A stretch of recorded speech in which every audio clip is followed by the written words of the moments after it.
In June 2017, the closed beta of Monumenta was released. This included the entirety of the King's Valley, as well as 4 dungeons, 4 cities, about 60 points of interest, 6 classes, and 16 quests. The player base consisted of an ever-expanding whitelist of players, many of whom are still active on the server today. From this point on, Monumenta has remained live with weekly updates adding new content, polishing existing content, and fixing bugs. I'll be going month by month over some of the biggest additions to the game from this point on. In the second month of closed beta, the 5th dungeon, the Arcane Rivalry, was released. The monument is unlocked in Highwatch, and Low Tide is created as the first player-made city south of Far and is incorporated as a part of the official game. The 6th dungeon, Vernal Nightmare, is released, allowing players to complete the monument of the King's Valley. The different areas of the game are moved to separate shards using the Bungee Cord plugin, improving the server stability and the player's connections. A shard was created for player housing, and the houses in Seerhaven were retired to their own shard. At this point, closed beta ended and the server was open to anyone with the IP address.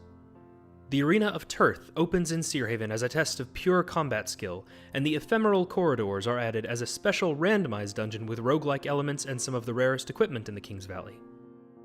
The quest and dialogue system are overhauled to use the scripted quest plugin instead of command blocks, and races are introduced as a feature. The Ephemeral Corridors receives an easier normal mode while keeping the randomized layouts, along with its 4th subset, the Searing Sands. The Alchemy Labs is introduced as a short early game dungeon in Seerhaven's castle as an extension of the tutorial. Unveiled is released, completing the main quest line of the King's Valley along with the Malevolent Reverie dungeon. Ephemeral Corridors gets its 5th subset, the Sunken Temple. Winds of War, the first dungeon quest, comes out, giving guidance and context to the hunt for the wool blocks. In addition to an overhaul of Vernal Nightmare, the outskirts of Seerhaven are overhauled with more lore-friendly houses, and the Haunted Halls, the 6th and final subset to the Ephemeral Corridors, is released. Amplified POIs come to the King's Valley, giving new variants of existing locations and unique rewards to upgrade guild halls. Beasts of Men and Roots of the Plague are released, continuing the Dungeon Quest series, and the teleporters from Seerhaven to each dungeon lobby are locked to completion of the relevant quest.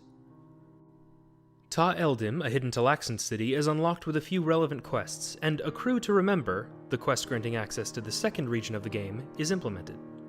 It is at this point Region 1 of Monumenta is declared as out of beta, and the next couple months are spent updating the server to 1.13, during which no major features are added.